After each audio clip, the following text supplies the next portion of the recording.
Olá, eu sou Wesley Lins, sou empresário, especialista em inteligência emocional, palestrante, escritor e estou também na TV e relacionamento.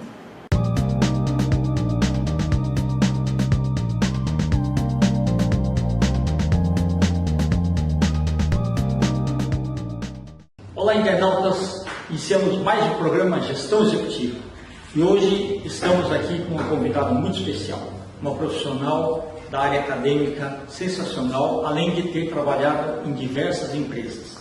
Rosângela Tefato, muito obrigada pela tua presença. Eu que agradeço o convite, muito obrigada, boa tarde a todos. Fala um pouquinho para os nossos internautas, onde você nasceu e um pouquinho da sua trajetória profissional.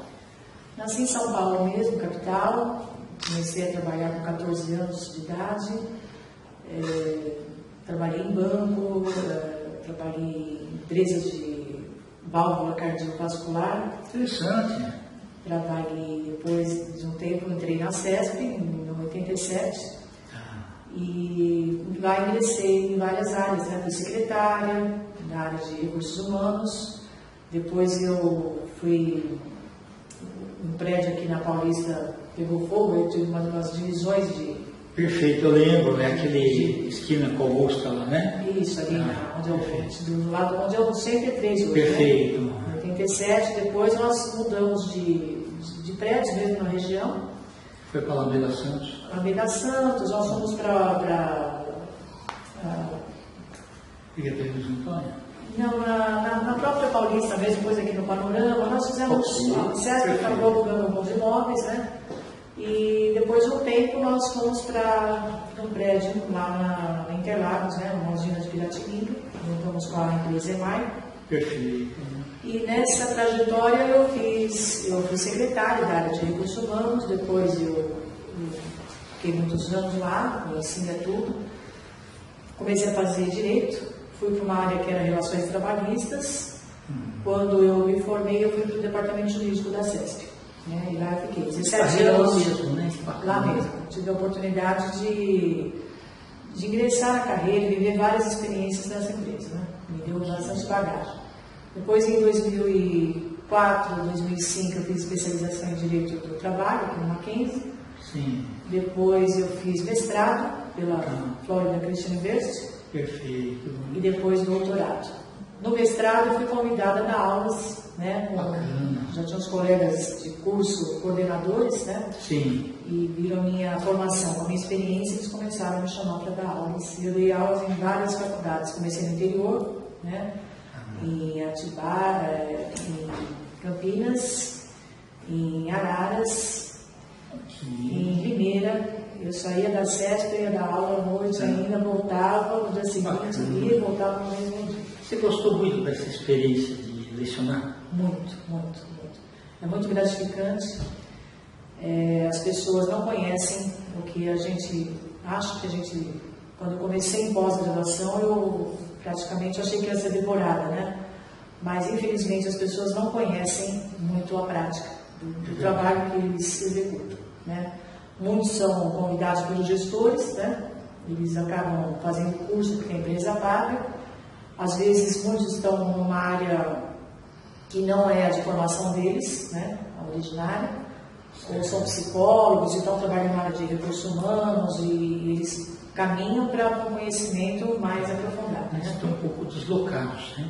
Muito deslocados ainda, né? Então, nessa oportunidade, a gente também cresce. Dei aula na Anhanguera, dei aula na Fundação Getúlio Vargas, dei aula na Escola Nacional de Seguros, em Limeira, UISCA, dei aula em Campo Limpo Paulista, Perfeito, na Facamp. Então, foram vários convites assim, no interior, né? No tempo que eu podia. Então, eu saía da CESP, lá em Interlagos, eu ainda viajava, dava aula, voltava. E foi essa a minha trajetória. Cresci muito com isso, bastante. Né? Viajei muito a trabalho também no interior. A CESP tinha usinas em várias localidades. Eu trabalhei na área de prepósito, né? Enquanto eu estava no RH. E é bom que isso daí te ajudou muito no direito. Muito, porque você vivia aquela situação, quando você ia para a sala de aula, você já sabia o que estava acontecendo. Muito, foi uma prática, uma experiência que eu fui muito abençoada de não ter que sair da empresa, como colegas na faculdade tiveram que sair das suas atividades para procurar estágio na área específica, né? Eu tive uma escola sensacional, a CESP foi uma mãe, uma escola, uma universidade, por dizer assim. Perfeito. E na verdade, sim, contextualizando tudo, é como se você tivesse feito uma universidade corporativa. Sim, também. E essa experiência de audiência, né, quando eu estava no RH, eu conheci bastante coisas internas, né, numa empresa com 22 mil empregados, então a gente praticamente cuidava de tudo, tinha um setor de férias, um setor de folha de pagamento, eram setores mesmo. No começo não estava nada informatizado, então era muito papel também. Depois foi diminuindo, eles foram tirando algumas áreas, né? Teve um 5S lá, um padrão de qualidade, então as áreas foram se unificando, né? Mas foi uma escola. Depois, quando eu fui para o jurídico, passei por outras áreas, tributário, civil, trabalhista, eu conheci bastante coisa também, fiz um pouco de consultoria.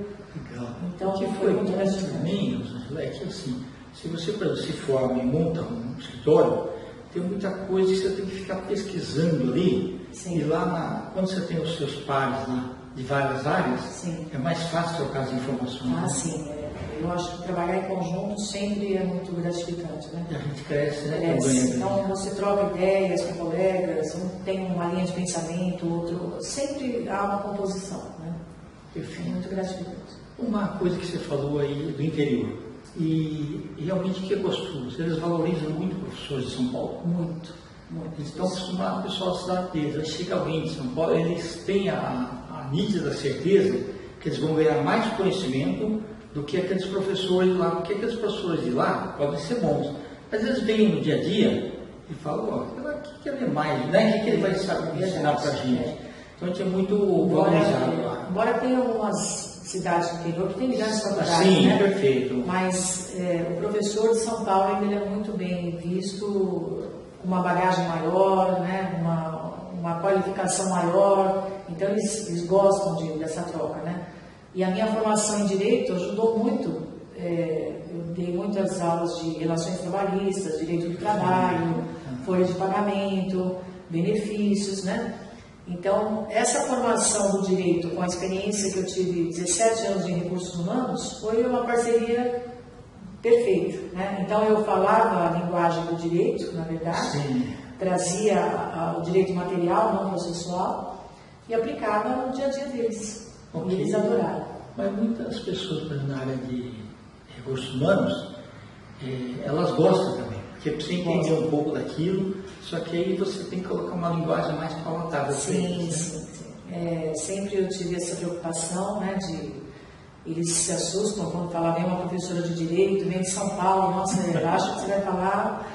O juridiquês. Não é bem assim, eu acho que a gente tem que se colocar no lugar do aluno, né, muitas vezes. Praticar empatia mesmo. Praticar empatia, ser humilde, né, porque tem a vaidade intelectual que você não, né, tem profissionais que já querem, né, a soberba, não é o meu caso. Então eu procuro saber onde eu estou para falar a mesma linguagem. Eu dei aula de Direito na Anhanguera, na turma de tecnólogos, de engenharia. Perfeito. Em várias áreas que tinha áreas do direito como matéria auxiliar, né? Sim. Eu entrava, mas sempre foram bem...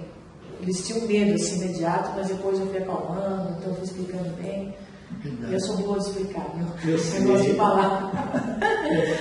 Bacana.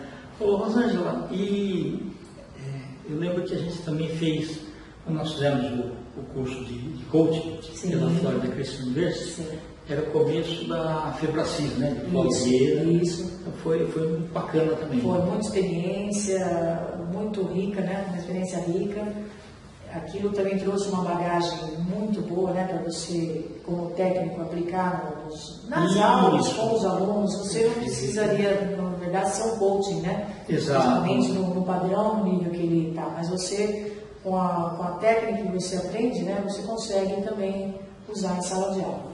Porque muitas vezes assim, o aluno tem medo que o professor faça pergunta. Tem. Que dá a impressão que ele quer ferrar o aluno. Não é isso, isso, o problema é o aprendizado. É aprendizado mesmo. E é bom você saber o que o aluno pensa, né? essa troca de experiência de outras empresas, de outros segmentos, né?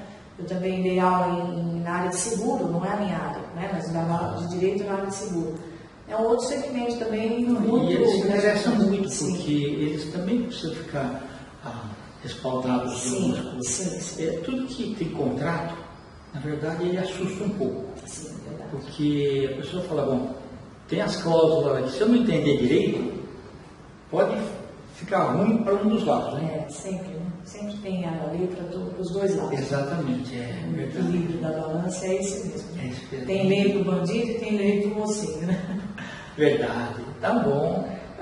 E atualmente seus desafios? Meus desafios, então, eu me aposentei em 2019 por tempo de contribuição. A SESB também foi vendida nesse período, ela foi para a Votorantim comprou, né?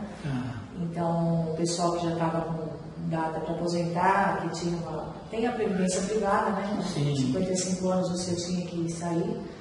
E eu teve a pandemia, então isso deu uma acalmada, mas eu estou querendo ter um projeto de fazer um treinamento, uma consultoria, abrir esse trabalho, porque assim, as aulas, você depende também de coordenadores, você depende de uma equipe que te convida, E né? atualmente a pandemia de formação. E muita gente foi embora, muita gente, os cursos não formaram, né, infelizmente. Exato. Então algumas coisas se perderam nesse caminho, né? Então, pela minha experiência de aula, eu senti a necessidade dos alunos saberem mais, né? Claro que as escolas te contratam por um período, mas tem muito mais conteúdo. A necessidade dos alunos trazerem para o gestor, né? Muitos alunos falavam, meu chefe que tinha que estar aqui, meu chefe que tinha que estar aqui. E às vezes eles estão pagando para aquele aluno ir, e ele também às vezes não tem capacidade e competência para mudar o que ele viu ali, né? Então ele vai chegar com conhecimento na empresa, vai ser travado da forma que ele foi. É difícil o aluno ou e muitas o vezes empregado familiares mais difíceis ainda. Sim. E a minha ideia era fazer um projeto desse, atuando em pequenas e médias empresas ou próprios alunos, porque as grandes já têm um corpo jurídico, já têm um corpo mais formalizado, né? E eu acho que seria um trabalho maravilhoso. Esse é o meu objetivo. Perfeito. E o rock? Rock é música.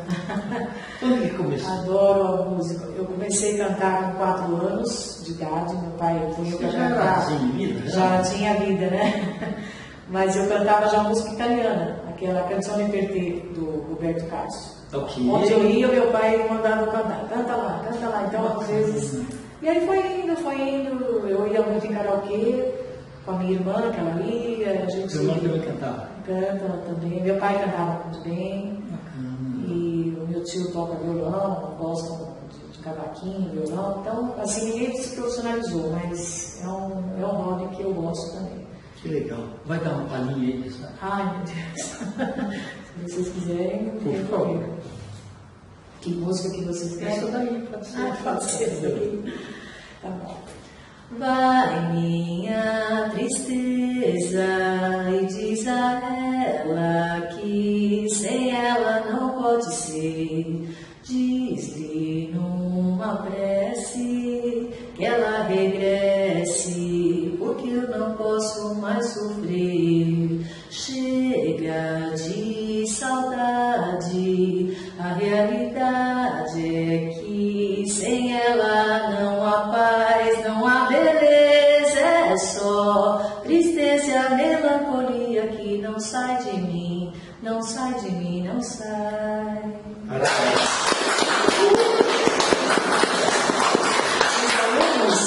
Tinha professores que sabiam que eu cantava, chegavam na sala de propósito, a professora, além de dar aula, ela canta, faziam cantar às vezes. Quando mereciam, eu cantava, quando eu tirava nota boa, eu cantava. Tá. Rosângela, estamos nos instantes finais. Sim. Eu quero que você volte outras vezes Muito para obrigada. os nossos projetos. Obrigada. Se você quiser deixar teus contatos. Sim. E também uma mensagem para os internautas. Tá ok. Agradeço o convite, foi uma honra estar aqui com vocês. Os meus contatos no Facebook é Rosângela Trovato, com 2 T's, no Instagram Rotrovato, LinkedIn também Rosângela Trovato.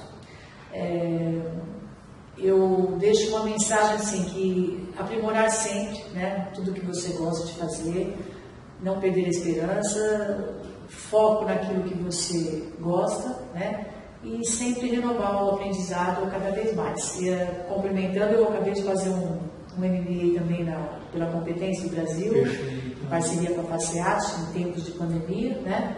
Então a gente tem sempre que estar aprimorando tudo isso. Muito obrigada pela oportunidade, viu?